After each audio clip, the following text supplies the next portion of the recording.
ओम शांति। आज बाबा की 17 तारीख की मुरली है। बाबा ने कहा, मीठे बच्चे, ज्ञान सागर बाप द्वारा तुम मास्टर ज्ञान सागर बने हो। तुम्हें ज्ञान का तीसरा नेत्र मिला है, इसलिए तुम हो त्रिनेत्री, त्रिकालदर्शी, त्रिलोकी नाथ। प्रश्न, विश्व की रूहानी सेवा तुम बच्चों के सिवाय कोई नहीं कर सकता है, क्यों? तो बाबा ने कहा, क्योंकि तुम्हें ही सुप्रीम रूह शिव बाबा की शक्ति मिलती है। पहले तुम आत्माओं को सुप्रीम रूह द्वारा ज्ञान का इंजेक्शन लगता है, जिससे तुम 5 विकारों पर स्वयं भी विजय प्राप्त करते हो और दूसरों को भी कराते हो। ऐसी सेवा और कोई कर न सके।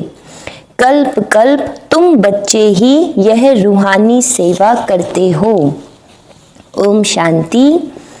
बाप की याद में बैठना है और कोई भी देहधारी की याद में नहीं बैठना है। नए नए जो आते हैं बाप को तो जानते ही नहीं हैं। उनका नाम तो बड़ा सहज है, शिव बाबा। बाप को बच्चे नहीं जानते, कितना वंडर है। शिव बाबा ऊंचते ऊंच सर्व का सद्गति दाता है, सर्व पतितों का पावन करता, सर्व का दुख हरता भी कहते हैं, परंतु वह कौन है यह कोई नहीं जानते, सिवाय तुम बीके के। तुम हो उनके पौत्र पौत्रियां, सो तो जरूर अपने बाप और उनकी रचना के आदि मध्य अंत को जानेंगे। बाप द्वारा बच्चे ही सब कुछ जान जाते हैं। यह है ही पतित दुनिया। सर्व कलयुगी पतितों को सतयुगी पावन कैसे बनाते हैं, सो तो बीके के सिवाय दुनिया में कोई नहीं जानते। कलयुग दुर्गति से निकालने वाला सतयुगी सदगति दाता बाप ही है। शिव जयंती भी भारत में ही होती है। जरूर वह आते हैं, परंतु भारत को क्या आकर देते हैं यह भारतवासी नहीं जानते। हर वर्ष शिव जयंती मनाते हैं, परंतु ज्ञान का तीसरा नेत्र नहीं है, इसलिए बाप को नहीं जानते हैं। फिर मुरली में गीत बजा, नयनहीन को राह दिखाओ प्रभु। यह मनुष्यों का ही बनाया हुआ गीत है कि हम सब नयनहीन हैं। यह स्थूल नयन तो सबको है, परंतु अपने को नयनहीन क्यों कहते हैं? वह बाप बैठ समझाते हैं कि ज्ञान का तीसरा नेत्र कोई को है नहीं। बाप को नहीं जानना यह हुआ अज्ञान। बाप को बाप द्वारा जानना, इसको कहा जाता है ज्ञान। बाप ज्ञान का तीसरा नेत्र देते हैं, जिससे तुम सारी रचना के आदि मध्य अंत को जानते हो। ज्ञान सागर के बच्चे तुम मास्टर ज्ञान सागर बन जाते हो।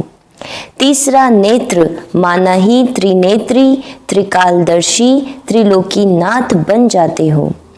भारतवासी यह नहीं जानते कि यह लक्ष्मी नारायण जो सतयुग के मालिक थे, इनको यह वर्षा कैसे मिला, वह कब आए, फिर कहाँ गए, फिर कैसे राज्य लिया, कुछ भी नहीं जानते हैं। यह देवताएं पावन है ना, पावन तो जरूर बाप ही बनाएंगे। तुम भारतवासियों को बाप बैठ समझाते हैं, जो देवताओं को शिव को मानते हैं।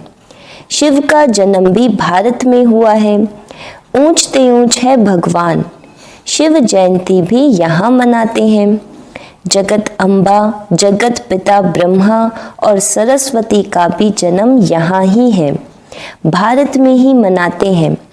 अच्छा, लक्ष्मी नारायण का जन्म भी यहाँ ही होता है, वही राधे कृष्ण है। यह भी भारतवासी नहीं जानते। कहते हैं पतित पावन आओ, तो जरूर सब पतित हैं।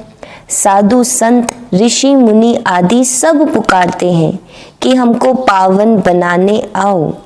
दूसरे तरफ कुंभ के मेले आदि में जाते हैं पाप धोने, समझते हैं गंगा पतित पावनी है, पुकारते हैं कि पतित पावन आओ। तो मनुष्य किसको कैसे पावन बना सकते हैं? बाप समझाते हैं, तुम पहले देवी देवता धर्म के थे तो सब पावन थे, अभी पतित है। कहते हैं कि राह बताओ प्रभु, तो कहाँ की राह? कहते हैं बाबा जीवन मुक्ति की राह बताओ। हमारे में 5 विकार हैं। बाबा हम सब स्वर्ग में थे तो निर्विकारी थे, अभी विकारी पतित बन पड़े हैं। इसका कुछ राज तो समझाओ। यह कोई दंत कथाएं नहीं है।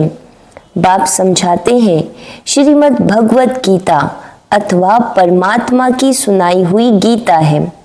पतितों को पावन बनाने वाला है निराकार भगवान। मनुष्य को भगवान नहीं कह सकते। बाप कहते इतने बड़े बड़े गुरु होते भी भारत इतना पतित कौड़ी जैसा क्यों बना है? कल की बात है कि भारत स्वर्ग था। बाबा ने भारत को स्वर्ग की सौगात दी थी। भारतवासी पतितों को आकर राजयोग सिखलाए पावन बनाया था। अब फिर बाप बच्चों के पास आया है सेवादारी बन। बाप है रूहानी सेवाधारी, बाकी तो सब मनुष्य मात्र हैं जिस्मानी सेवाधारी। सन्यासी भी जिस्मानी सेवाधारी हैं। वह पुस्तक आदि बैठ सुनाते हैं। बाप कहते हैं कि मैं निराकार साकार साधारण बूढ़े तन में प्रवेश कर बच्चों को आकर समझाता हूँ। हे भारतवासी बच्चों, देखो रूहानी बाप रूहों को बैठ समझाते हैं। यह ब्रह्मा नहीं सुनाते हैं, लेकिन वह निराकार बाप इस तन का आधार लेते हैं। शिव जयंती को शिव को तो अपना शरीर नहीं है, सालिग्राम आत्माओं को तो अपना अपना शरीर है। पुनर्जन्म में आते आते पतित बन जाते हैं। अब तो सारी दुनिया पतित है, पावन एक भी है नहीं। तुम सतो प्रधान थे, फिर खाद पड़ने से सतो से रजो तमो में आए हो। तुम भारतवासियों के पास शिव बाबा आकर शरीर धारण करते हैं, जिसको भागीरथ भी कहते हैं। मंदिरों में शंकर का चित्र दिखाते हैं, क्योंकि वह शिव शंकर इकट्ठा समझ लेते हैं। यह समझते नहीं कि शिव तो निराकार है, शंकर तो आकारी है। शिव शंकर इकट्ठा कैसे कहते हैं? अच्छा, फिर बैल पर सवारी कौन करते हैं? शिव व शंकर। सूक्ष्म वतन में बैल कहाँ से आया? शिव रहता है मूल वतन में, शंकर सूक्ष्म वतन में। मूल वतन में सब आत्माएं हैं, सूक्ष्म वतन में सिर्फ ब्रह्मा विष्णु शंकर है, वहाँ जानवर होते नहीं। बाप कहते हैं मैं साधारण बूढ़े तन में प्रवेश कर तुमको समझाता हूँ। तुम बच्चे अपने जन्मों को नहीं जानते हो। सतयुग से लेकर तुमने कितने जन्म लिए हैं? 84 जन्म लिए। अभी यह है पिछाड़ी का जन्म। भारत जो अमरलोक पावन था, वह अब मृत्यु लोक पतित है। सर्व का सद्गति दाता तो एक है ना। रुद्रमाला है ही परम पिता परमात्मा निराकार शिव की। श्री श्री 108 रुद्रमाला कही जाती है। यह सब शिव के गले का हार है। बाप तो है पतित पावन, सर्व का सद्गति दाता, सर्व को वर्षा देने वाला। लौकिक बाप से हद का वर्षा मिलता है, जिसको सन्यासी काग विष्टा समान सुख समझते हैं। बाप कहते हैं कि बरोबर यह तुम्हारा सुख काग विष्टा समान है। बाप ही आकर पतितों को पावन अथवा कांटों को फूल बनाते हैं नॉलेज से। यह गीता की नॉलेज है। यह ज्ञान कोई मनुष्य नहीं समझा सकते हैं। ज्ञान का सागर पतित पावन बाप ही समझा सकते हैं। बाप से ही वर्षा मिलता है जो तुम ले रहे हो। तुम ही सिर्फ सद्गति तरफ जा रहे हो। अभी तो संगम पर हो, वह तो कलयुग में है।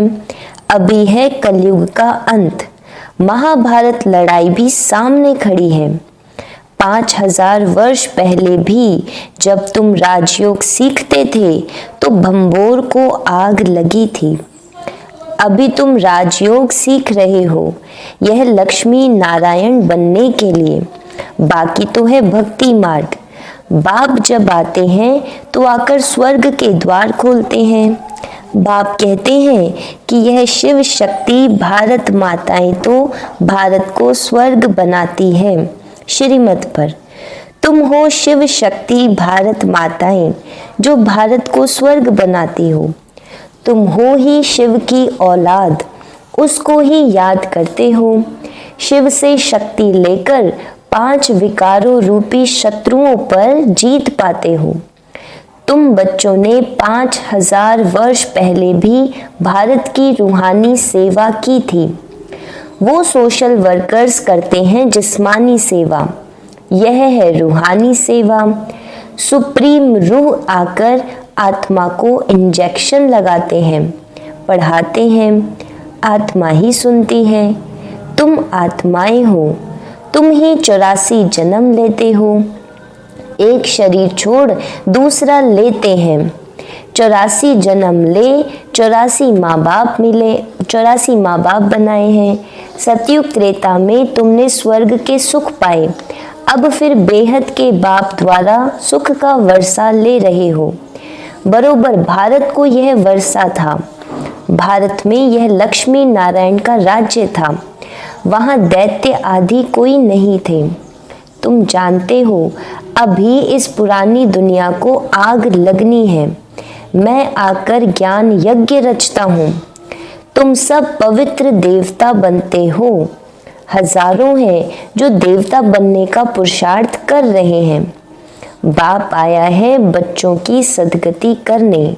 तुम बच्चों को कांटों से फूल बना रहे हैं। तुमको ज्ञान का तीसरा नेत्र दे रहे हैं, जिससे तुम सारे ड्रामा को शिव बाबा का क्या पार्ट बचता है सब जानते हो। ब्रह्मा और विष्णु का कनेक्शन क्या है वह भी जानते हो। वे दिखाते हैं कि विष्णु की नाभि से ब्रह्मा निकला, ब्रह्मा ही जाकर विष्णु बनते हैं। ब्राह्मण सो फिर देवता। विष्णु से ब्रह्मा बनने में 5000 वर्ष लगा। यह तुमको ज्ञान है। तुम ब्राह्मणों के नाभि कमल से विष्णुपुरी प्रकट हो रही है। उन्होंने तो चित्र बनाया है कि विष्णु की नाभि से ब्रह्मा निकला, फिर सभी वेदों शास्त्रों का सार सुनाया। अब तुम ब्रह्मा द्वारा सारा सार समझते हो। बाप कहते हैं मुख्य धर्म शास्त्र है 4। पहले दैवी धर्म का शास्त्र है गीता। गीता किसने गाई? शिव बाबा ने। ज्ञान सागर पतित पावन सुख का सागर शिव बाबा है। उसने बैठ भारत को स्वर्ग बनाया है, न कि कृष्ण ने। कृष्ण तो मेरे द्वारा ज्ञान सुनकर फिर कृष्ण बना, तो यह गुप्त बात हुई ना। नए नए बच्चे इन बातों को समझ न सके। इनको कहा जाता है नरक, उसको कहा जाता है स्वर्ग। शिव बाबा ने स्वर्ग की स्थापना की, उसमें यह लक्ष्मी नारायण राज्य करते थे। अब तुम मनुष्य से देवता बन रहे हो। बाप कहते हैं इस मृत्यु लोक दुख धाम में तुम्हारा अंतिम जन्म है। भारत अमरलोक था, वहां दुख का नाम नहीं था। भारत परिस्तान था, अब कब्रिस्तान बना है, फिर परिस्तान होगा। यह सब समझने की बातें हैं। यह है मनुष्य से देवता बनने की पाठशाला। यह कोई सन्यासियों का सत्संग नहीं है जहां शास्त्र बैठ सुनाते हैं। इन जिन बातों को नया कोई समझ न सके जब तक 7 दिन का कोर्स नहीं किया है। इस समय भक्त तो सब मनुष्य मात्र हैं, उन्हों की आत्मा भी याद करती है। परमात्मा एक माशूक के सब आशिक हैं। बाप आकर सचखंड बनाते हैं, आधा कल्प के बाद फिर रावण आकर झूठखंड बनाते हैं। अभी है संगम, यह सब समझने की बातें हैं। अच्छा, मीठे मीठे सिक्की लधे बच्चों प्रति माता पिता बाप दादा का याद प्यार और गुड मॉर्निंग। रूहानी बाप की रूहानी बच्चों को नमस्ते। हम रूहानी बच्चों की रूहानी बाप दादा को याद प्यार गुड मॉर्निंग, नमस्ते नमस्ते नमस्ते जी। धारणा के लिए मुख्य सार। बाप की श्रीमत पर भारत की सच्ची सच्ची रूहानी सेवा करनी है। सर्वशक्तिवान बाप से शक्ति ले विकारों रूपी शत्रुओं पर विजय पानी है। मनुष्य से देवता बनने के लिए पवित्र जरूर बनना है। नॉलेज को धारण कर कांटे से फूल बनना और बनाना है। वरदान है, श्रीमत द्वारा सदा खुशी व हल्केपन का अनुभव करने वाले मन मत और पर मत से मुक्त भव। श्रीमत द्वारा सदा खुशी व हल्केपन का अनुभव करने वाले मन मत और पर मत से मुक्त भव। जिन बच्चों का हर कदम श्रीमत प्रमाण है, उनका मन सदा संतुष्ट होगा। मन में किसी प्रकार की हलचल नहीं होगी। श्रीमत पर चलने से नेचुरल खुशी रहेगी, हल्केपन का अनुभव होगा। इसलिए जब भी मन में हलचल हो, जरा सी खुशी की परसेंटेज कम हो तो चेक करो, जरूर श्रीमत की अवज्ञा होगी। इसलिए सूक्ष्म चेकिंग कर मन मत व पर मत से स्वयं को मुक्त कर लो। स्लोगन, बुद्धि रूपी विमान द्वारा वतन में पहुंचकर ज्ञान सूर्य की किरणों का अनुभव करना ही शक्तिशाली योग है। फिर मातेश्वरी जी के अनमोल महावाक्य। मम्मा की 2 पॉइंट्स है। पहली पॉइंट, आत्मा परमात्मा में अंतर भेद। आत्मा और परमात्मा अलग रहे बहुकाल, सुंदर मेला कर दिया जब सतगुरु मिला दलाल। जब हम यह शब्द कहते हैं तो इसका यथार्थ अर्थ है कि आत्मा परमात्मा से बहुत काल से बिछुड़ गई है। बहुत काल का अर्थ है बहुत समय से आत्मा परमात्मा से बिछुड़ गई है। तो यह शब्द साबित करते हैं कि आत्मा और परमात्मा अलग अलग 2 चीज है। दोनों में आंतरिक भेद है, परंतु दुनियावी मनुष्यों को पहचान न होने के कारण वो इस शब्द का अर्थ ऐसा ही निकालते हैं कि मैं आत्मा ही परमात्मा हूँ, परंतु आत्मा के ऊपर माया का आवरण चढ़ा होने के कारण अपने असली स्वरूप को भूल गए हैं। कहते हैं जब माया का आवरण उतर जाएगा फिर आत्मा वही परमात्मा है। तो वो आत्मा को अलग इस मतलब से कहते हैं और दूसरे लोग फिर इस मतलब से कहते कि मैं आत्मा सो परमात्मा हूँ, परंतु आत्मा अपने आप को भूलने के कारण दुखी बन पड़ी है। जब आत्मा फिर अपने आप को पहचान कर शुद्ध बनती है तो फिर आत्मा परमात्मा में मिल एक ही हो जाएगी। तो वो आत्मा को अलग इस अर्थ से कहते हैं, परंतु हम तो जानते हैं कि आत्मा परमात्मा दोनों अलग चीज है। न आत्मा परमात्मा हो सकती है, न आत्मा परमात्मा में मिल एक हो सकती है, और न फिर परमात्मा के ऊपर आवरण चढ़ सकता है। फिर दूसरी पॉइंट, मन की अशांति का कारण है कर्म बंधन और शांति का आधार है कर्मातीत। वास्तव में हर एक मनुष्य की यह चाहना अवश्य रहती है कि हमको मन की शांति प्राप्त हो जाए, इसलिए अनेक प्रयत्न करते आए हैं, मगर मन को शांति अब तक प्राप्त नहीं हुई। इसका यथार्थ कारण क्या है? अब पहले तो यह सोच चलना जरूरी है कि मन के अशांति की पहली जड़ क्या है। मन की अशांति का मुख्य कारण है कर्म बंधन में फंसना। जब तक मनुष्य इन 5 विकारों के कर्म बंधन से नहीं छूटे हैं, तब तक मनुष्य अशांति से छूट नहीं सकते। जब कर्म बंधन टूट जाता है, तब मन की शांति अथवा जीवन मुक्ति को प्राप्त कर सकते हैं। अब सोच करना है, यह कर्म बंधन कैसे टूटे और उसे छुटकारा देने वाला कौन है? यह तो हम जानते हैं कि कोई भी मनुष्य आत्मा किसी भी मनुष्य आत्मा को छुटकारा नहीं दे सकती। यह कर्म बंधन का हिसाब किताब तोड़ने वाला सिर्फ एक परमात्मा है। वही आकर इस ज्ञान योग बल से कर्म बंधन से छुड़ाते हैं। इसलिए ही परमात्मा को सुखदाता कहा जाता है। जब तक पहले यह ज्ञान नहीं है कि मैं आत्मा हूँ, असल में मैं किसकी संतान हूँ, मेरा असली गुण क्या है, जब यह बुद्धि में आ जाए तब ही कर्म बंधन टूटे। अब यह नॉलेज हमें परमात्मा द्वारा ही प्राप्त होती है। गोया परमात्मा द्वारा ही कर्म बंधन टूटते हैं। अच्छा, ओम शांति।